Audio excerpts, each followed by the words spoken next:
Então, vamos lá. O que podemos aprender brincando? Afinal das oficinas lúdicas, geralmente percebemos que os estudantes estão muito desenvolvidos no processo. O brincar possibilita a descoberta de si e do outro e a redescoberta do que fazemos individualmente e em equipe. Esse momento será de socialização nas construções lúdicas, nos educando e ocorrerá ao propor que demonstre sua aprendizagem, o que aprenderam, né? A ocasião, no entanto, deve ser de envolver o improviso. Então, na ocasião, eu acho que não podemos envolver o improviso, né? Como cita a autora aqui, né? Porque daí, se tiver o improviso, a professora não consegue ver as dificuldades, qual foi enfrentada, né? Aqui a autora, ela fala que assim, ó, que o improviso poderá comprometer a avaliação do processo e então os professores poderão formular questionamento e como foram superadas. O momento final servirá de base para as oficinas. Interagem novidades, propostas e deem continuidade ao processo pedagógico com o lúdico na escola. Alguns registros, como as fotos, gravações em vídeo e áudio e anotações em diários, são essenciais, né, para essa proposta que a autora está conceituando aqui para nós, que a professora tem que estar anotando tudo, para estar fazendo uma avaliação de cada aluno individualmente no seu processo coletivo. Essa oportunidade é relevante para educando com deficiências poderem falar e ouvir sobre as diversas ideias e sobre algum assunto em comum. Porém, a forma é diferente, o que propicia a intervenção e aprendizagem específica. O respeito aos diferentes pontos de vista é construído nessas circunstâncias. A transposição da linguagem corporal para a verbal facilita a interação de todos os educandos e ocorrerá a perspectiva e a ressignificação dos processos da prática lúdica, sendo assim os resultados das intervenções sobre as habilidades psicomotora, expressivas e relacionais associadas ao processo do raciocínio lógico e à operalização do pensamento são expressos por todos os educandos. Daí, como apontamos, o aprendizado dos educandos com deficiência na área visual, auditiva, física e intelectual, com transtorno global de desenvolvimento, altas habilidades ou superdotação, poderá ter bloqueio quando os aspectos afetivos nas muitas vivências que levaram ao fracasso e frustrações. Por meio de oficinas lúdicas, os educandos poderão restabelecer suas relações com o ato de aprender, pois o brincar funciona como motivador da criatividade. Na oficina surge um novo tipo de comunicação entre os professores e educandos. Assim, o adulto poderá estimular e encorajar os desafios e os estudantes participar ativamente das atividades.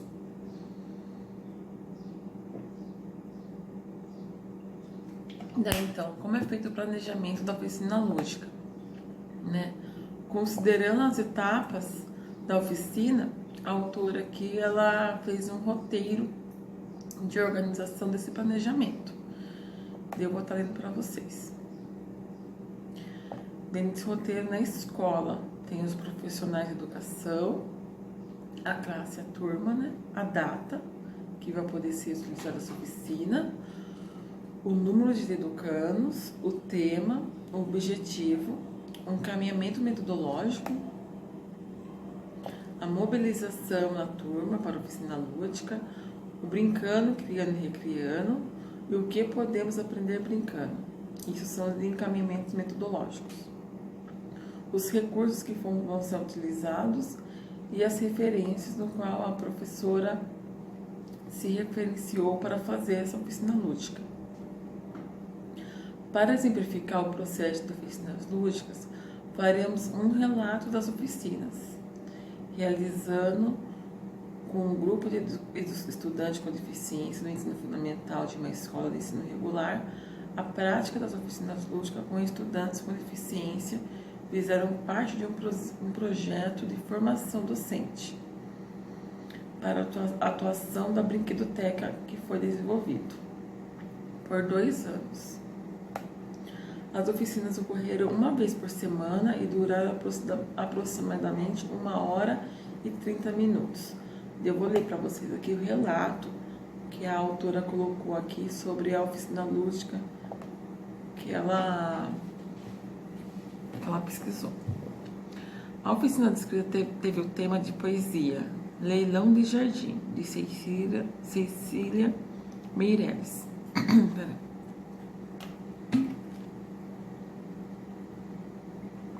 Leia com atenção e carinho, observe as imagens e tente imaginar interações proporcionadas durante o processo.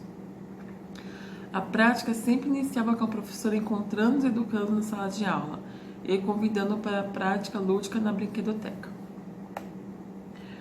A oficina Leilão de Jardim objetivou apresentar poesia como forma de leitura para melhorar diferentes formas de comunicação, de memorização, de coordenação motora e dos estudantes com deficiências. As professoras criaram um livro com folhas de sanfona e, conforme liam a poesia, surgiram diversas paisagens e personagens. Os estudantes interagiam com esse material, tocando, observando, elaborando pensamentos e diálogo que lhe eram apresentados.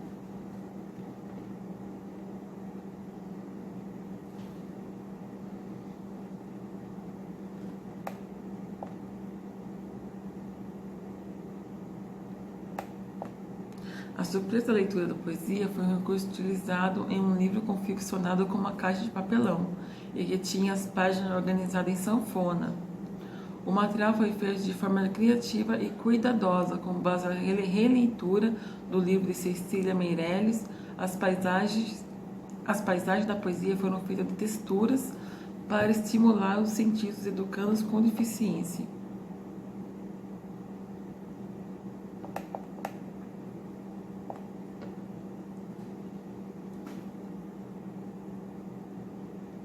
Curiosos sobre o livro, que saíram dentro de uma caixa, exploraram as folhas uma a uma. Assim, além da imaginação, receberam estímulos sobre a percepção tátil, visual e motora. Logo, desejaram falar sobre o que identificava a imaginação. Foi um momento de alegria e descobertas. Em seguida, lhe foi entregue algumas caixas com massinha de modelar, colorida, e proposta de conversassem sobre a poesia, seus significados e também sua forma como lhe foi apresentada, por meio de um livro diferente. Os educandos desejaram explorar o recurso e dessa forma iniciar a interpretação da poesia. Nesse instante, os professores ouviram as falas e também mediaram algumas elaborações sobre o raciocínio, memória, sentimento e afetividade. Já com os bastões de massinha dispostos sobre a mesa, os estudantes sentaram ao redor e inicialmente exploraram o material. A apreensão, apesar de ser lenta e pesada, possibilitava que manipulasse a massinha com entusiasmo e assim criasse novas formas com os elementos do jardim. Os estudantes reuniram todas as formas confeccionadas individualmente e cada um no seu tempo foram criando o seu pequeno jardim com uma prancha coberta com papel camurça verde e resultou um novo cenário e um belo cenário. Ao final, todos estavam satisfeitos com a atividade e para a avaliação das práticas lúdicas, professores fizeram alguns questionamentos sobre o significado da poesia e a sua criação. A prática lúdica, oficina lúdica, leilão de jardim, demonstrou as interações entre os educandos e os conteúdos por meio de vivências lúdicas significativas no processo de ensino e aprendizagem.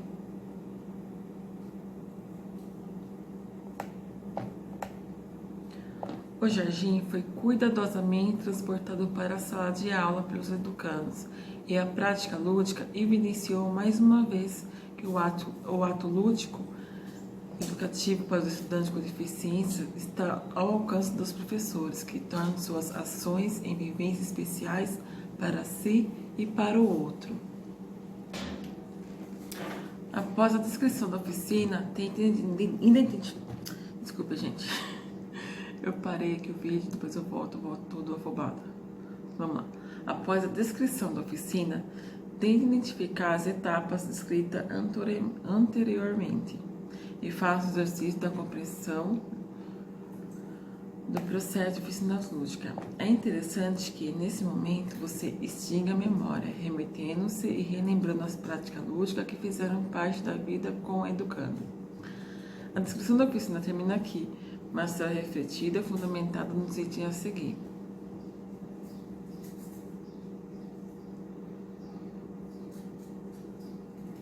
Então, vamos fazer um resuminho do que foi lido, do que foi falado aqui, né? Pra gente estar finalizando esse vídeo, esse primeiro vídeo, né? Eu vou ter que dar esse primeiro capítulo. Desculpe, esse vídeo desse segundo capítulo. Nesse capítulo, vimos que a oficina lúdica é organizada em etapas e a prática dela é um trabalho coletivo e prevê momentos individuais e em grupo. Mas o que é preciso para desenvolver uma oficina lúdica? Daí tem a problematização da questão reflexiva sobre o brincar para o desenvolvimento das interações sociais, definição do tema, dos objetivos, adequação do trabalho, organização das etapas da oficina, seleção do recurso, escolha do espaço da oficina de acordo com as práticas e objetivos, observação sobre a acessibilidade do espaço. Quais os objetivos da oficina lúdica? Proporcionar momentos de diversão, prazer, interação sociais entre os educandos da escola, contribuir para o desenvolvimento da capacidade reflexiva, criativa, crítica, na resolução de problemas, estimular a autonomia dos educandos ante os desafios encontrados nas atividades lúdicas, resgatar a autoestima dos estudantes com deficiências e transtornos globais do desenvolvimento, proporcionar momentos de interação entre todos os educandos, proporcionar visar o respeito, mútua colaboração, o que pode ser abordado em uma oficina lúdica, conteúdos pedagógicos de diferentes áreas do conhecimento, campos de experiências, as interações sociais, a sociabilidade, a psicomotricidade para o desenvolvimento da consciência corporal, as dificuldades das aprendizagens, limitações do processo de desenvolvimento de dificuldades acompanhadas das atividades extracurriculares, jogos, brincadeiras, confecções de brinquedos artesanais, jogos eletrônicos, poesias, arte e educação, música, educação para o trânsito, atividades da vida diária, sexualidade, alimentação saudável, sustentabilidade, etc. A gente tem que estar vendo um tema relacionado, o nosso cotidiano, nossa vivência naquele momento, também é muito interessante. Quais as etapas de uma oficina lúdica? Mobilizar a turma para a oficina lúdica, incentivando o estudante em relação ao espaço, ao tema por meio de dinâmica de grupo. Roda de conversas, brincadeiras, brincar, criar, recriar. Estímulo de vivências e atividades práticas no processo de desenvolvimento e aprendizagem dos estudantes. O que podemos compreender que o brincando favorece a expressão do que foi refletido, do que foi aprendido.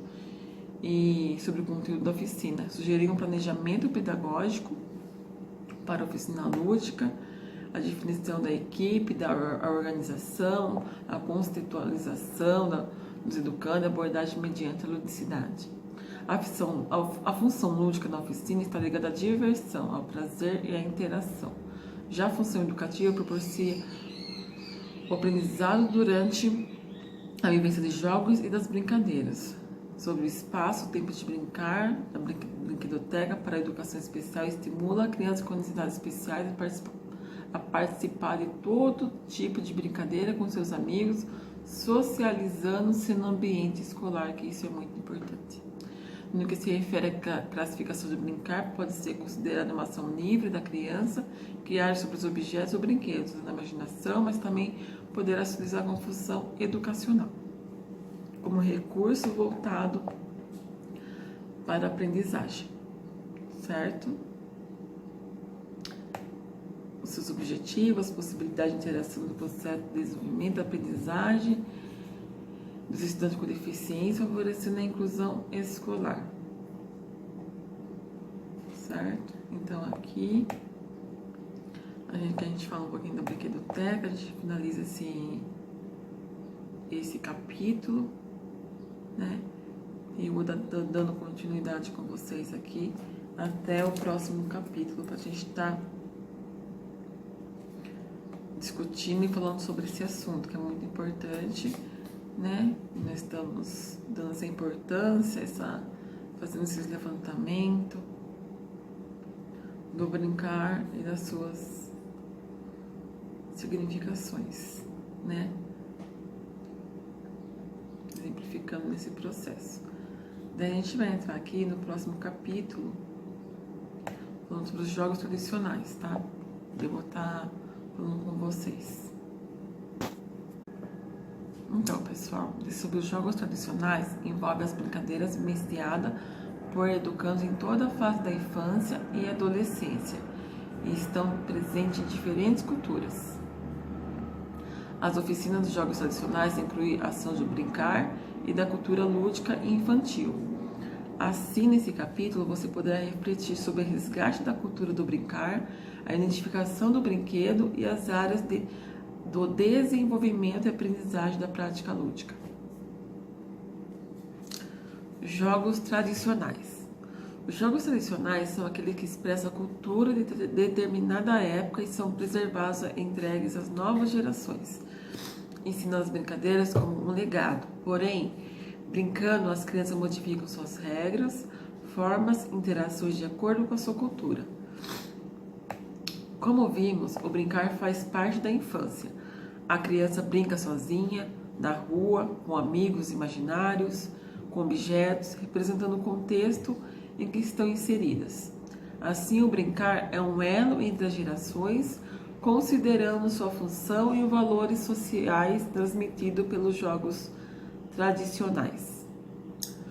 A autora aqui, ela citou o autor Friedman, 1996, página 43, que o jogo tradicional faz parte do patrimônio lúdico-cultural infantil e traduz valores, costumes, formas de pensamentos e ensinamentos.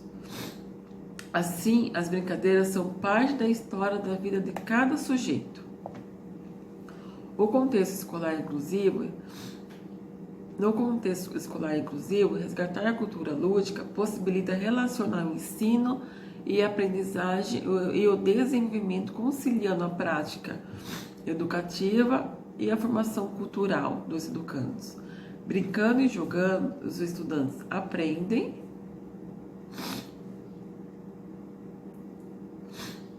a competir, a cooperar, a antecipar, a imaginar, a planejar, elaborar estratégia de ação e atividades importantes no processo de construção do conhecimento. Daí eu falo, igual eu falei nos capítulos anteriores, nos vídeos anteriores, essa importância do brincar para a vida adulta, né? Então, para a construção do conhecimento, a pessoa aprende a planejar, a cooperar, a competir. Isso é importante na vida adulta, né? A elaborar estratégia, ações, a construção do conhecimento é muito importante. Isso foi uma citação de Friedman, 1996. Pessoal, eu tô meio assim, eu tenho rinite, então de manhã, como eu tô fazendo esse vídeo de manhã, eu fico assim meio, com o nariz meio trancado, então fica meio complicadinho. Mas eu acho que tá saindo bem a voz pra vocês estar ouvindo, tá? Ressalta, então, Friedman, 1996, ressalta as razões pelas quais as brincadeiras se modificam no decorrer da história. O crescimento urbano, a redução dos espaços físicos para o lazer, as mídias e a forte influência das propagandas sobre o desejo de adquirir brinquedos industrializados e a mudança dos papéis da família, entre quais da mulher, foram feitos significativos para a transformação social. Com efeito, na atualidade, o grande interesse pelos jogos eletrônicos, o impulso e o consumo e a participação da criança em diversas atividades impostas pela família interferiam no tempo para brincar livre e espontâneo, sem desejar desqualificar a relevância da evolução tecnológica para a humanidade e para a formação pessoal de cada família. Desenvolve com as crianças jovens, acredita no movimento e a prática lúdica, no jogo e na brincadeira tradicionais, nas ruas, nos parques, em outros espaços, são fundamentais para o desenvolvimento saudável e para a prática de brincadeira dos jogos, possibilitam ter expressão, emoção, sentimento, desejos, frustrações, o diálogo aberto e espontâneo, favorecendo as formas de comunicação e interação social. A prática de jogos tradicionais para a inclusão de educandos com deficiência é uma oportunidade para que cada escola repense a formação humana no trabalho pedagógico, resgatar a cultura dos jogos na infância, estimular a convivência solidária, o respeito a si, ao outro, estimular a convivência, isso eu já falei, formar o sujeito cidadão. A autora citou aqui, ora se a ação lúdica infantil se revela como um valor educativo, inestimável na aprendizagem e desenvolvimento da criança, revela-se também como um expoente máximo nas suas vivências de tempo livre pelo caráter intrínseco, rico e complexo na vida cotidiana dessas. Rocha, 2016, página 151. A transformação social expressa pelo educando as suas atividades, comportamentos, seus valores, suas crenças na escola, os estudantes demonstram de modo de ver a sua vida de acordo com o convívio que tem de todos os seus segmentos da sociedade que estão inseridos. A relação de infância e a cultura é entendida a partir da identificação da criação não estática, mas dinâmica da cultura pela criança, estabelecida nas interações com os pares, prioritariamente também com os adultos. Fonseca, Faria, 2012. Isso foi uma citação de Fonseca e Faria, tá, pessoal, que a autora colocou aqui.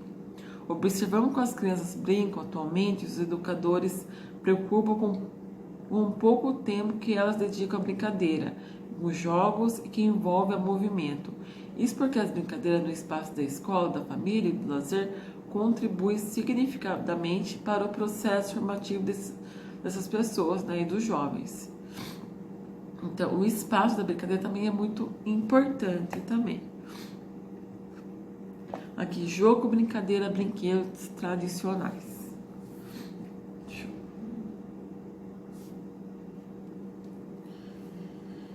Então, a autora colocou aqui.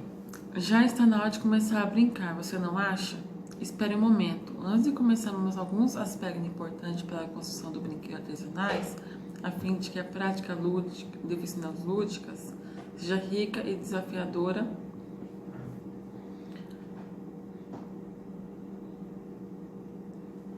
para os estudantes. O campo do estudante, ponto.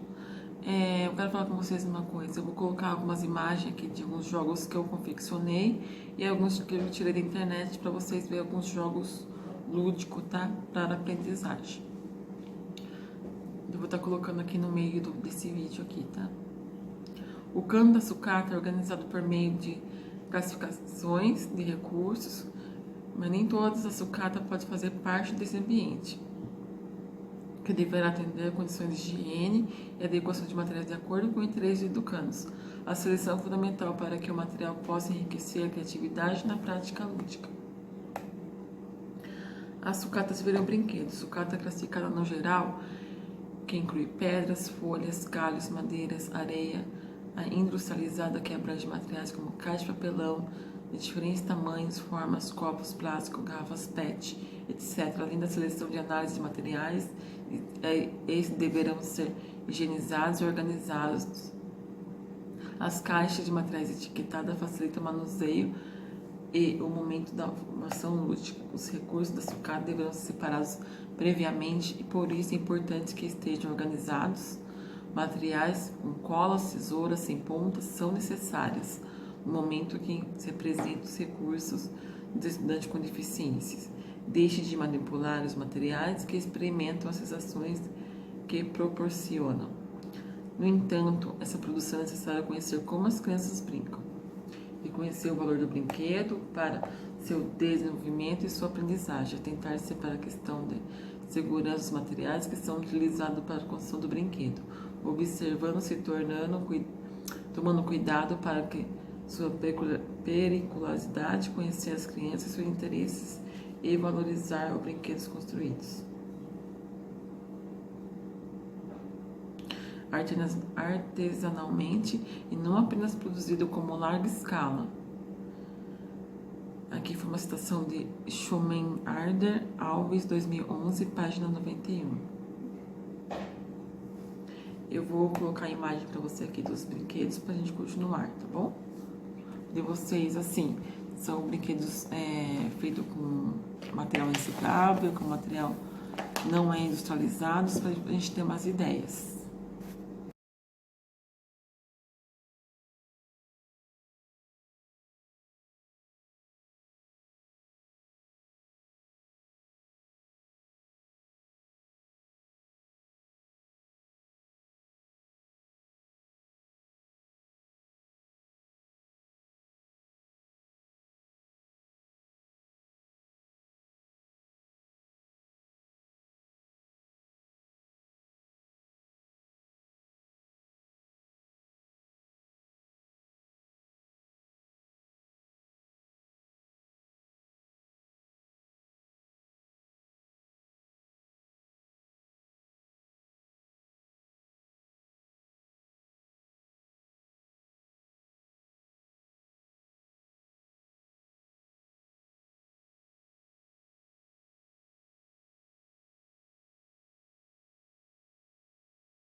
Então, quando o brinquedo for mais complexo, o adulto poderá confeccionar ou exemplar anteriormente apresentado para o educando, pois assim verificará as dificuldades na execução da possível adaptação.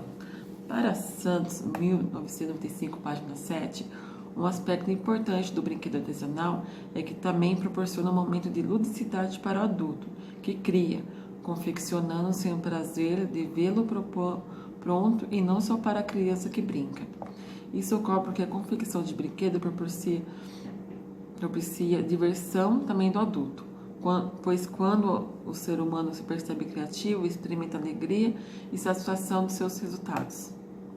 O mesmo acontece com jogos, pois quando o adulto confecciona e conhece as potencialidades e verifica os desafios motores cognitivos, o que facilita na inserção dos planejamentos didáticos. Ribeiro, 2013, página 55, aponta que o brinquedo tradicional geralmente é criado e confeccionado pela criança para a criança, dentro da concepção infantil de objetos de brincar. O homem expressa sua cultura criando brinquedos e esses passam por gerações, porém sendo criados de acordo com os recursos existentes na criação em questão. Assim, sempre possível, a confecção dos jogos e brinquedos poderá ser feita junto com os estudantes. Então, esses jogos e brinquedos é interessante você confeccionar dentro da sala de aula junto com os alunos, porque assim a criação dá um prazer para eles de ter criado aquele objeto e brincando com ele também. O ato da criação do brinquedo já é um estímulo para o desenvolvimento e aprendizagem. O resultado, ou seja, o jogo ou o brinquedo pronto, proporciona essa interação lúdica e com certeza proporciona a superação de desafios, além de prazer e diversão.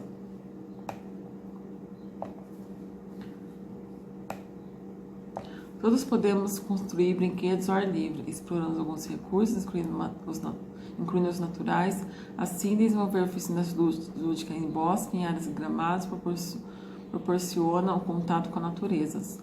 Os professores poderão organizar pequenos grupos para estimular a cooperação ou realizar a confecção dos brinquedos individualmente. Para contextualizar a prática com brinquedos tradicionais, vamos escrever uma oficina desse tipo de relato sobre uma criança com transtorno de déficit de atenção na escola, TDAH. Aqui vou ler um relato para vocês. Tá. Gustavo, 8 anos, é um menino com dificuldade de fazer amigos na escola. Muitas vezes tentava participar de atividades e trabalhos em grupos, já que a professora Pamela estimulava. Porém, Gustavo também era excluído pelos colegas de grupo que reclamavam. Gustavo perde os materiais do trabalho e esquece que é para fazer nas tarefas. Mas quando lhe é explicado o que é importante, ele perde muito tempo para fazer alguma coisa e nunca termina. O TDAH é caracterizado por sintomas de desatenção, desorganização, de hiperatividade e impulsividade. O TDAH é um transtorno neurocomportamental, ou seja, a partir de uma difusão cerebral, o indivíduo passa a apresentar problemas de comportamento.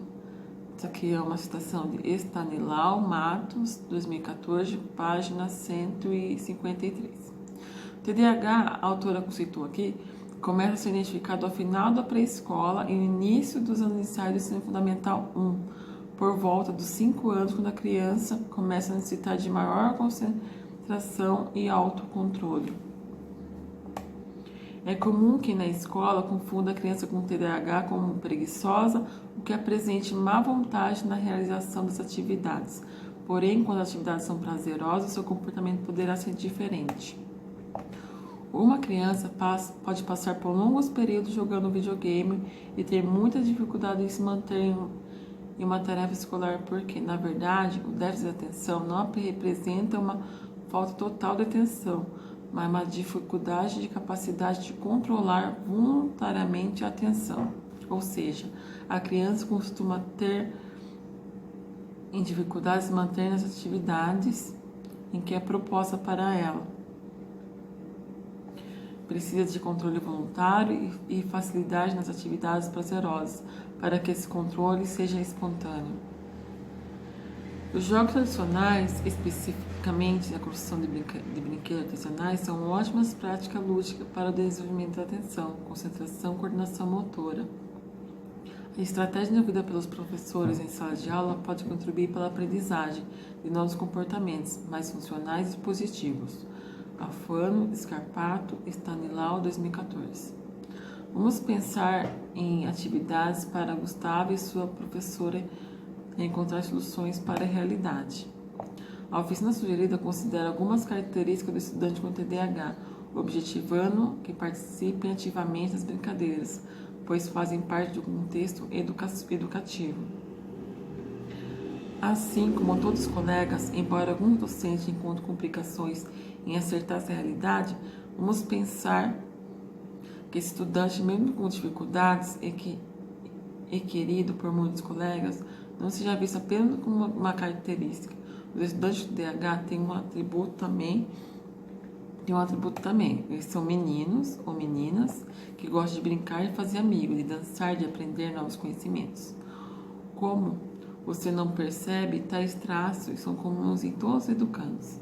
Assim, por esse ponto de vista, Gustavo tem a característica também de TDAH.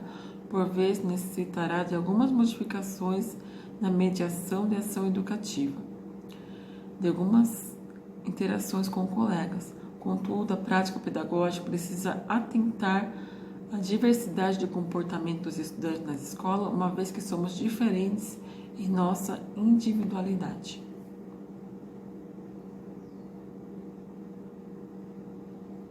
A criança com TDAH apresenta a combinação de 3 tipos de funcionamento específico: desatenção, desorganização, hiperatividade, impossibilidade em nível intenso com duração mínima de 6 meses, trazendo prejuízo às atividades diárias e aprendizagem escolar. Existem 3 subtipos de TDAH, segundo Stanilau e Maus, 2014. TDAH com predomínio de desatenção, TDAH com predomínio de hiperatividade e impulsividade, TDAH com sintomas combinados. Vamos considerar que Gustavo se encaixa nesse subtipo de TDAH com predomínio de desatenção. São características desse tipo: pouca habilidade de resolver problemas, autoavaliação, autoemocionamento pobres, pouca crítica de seu próprio comportamento e dificuldade de controle das emoções. Esquecer de utilizar regras básicas que orientam as operações. Matemática, iniciar muitas atividades sem terminar. Para maior compreensão do processo de organização da oficina lúdica, desenvolvemos atividades que, de acordo com o sistema apresentado no capítulo 2, que foi sugestão da oficina lúdica, escola Eu Também Quero Brincar, profissional em educação, eu sou professora Alessandra e professora Mara, aquela do segundo ano fundamental, número de educando 20. Isso foi uma estratégia da oficina lúdica já montada, que a autora colocou aqui, tá? Tema: oficina de brinquedos tradicionais, construção de pipas. Objetivo: vivenciar brincadeiras, desenvolvimento e coordenação motora, equilíbrio, ajustamento postural. Participar de atividades em grupo, melhorar a capacidade de realização de tarefas, desenvolvimento da autonomia, estimular o desenvolvimento das noções físicas, matemática, atenção e concentração.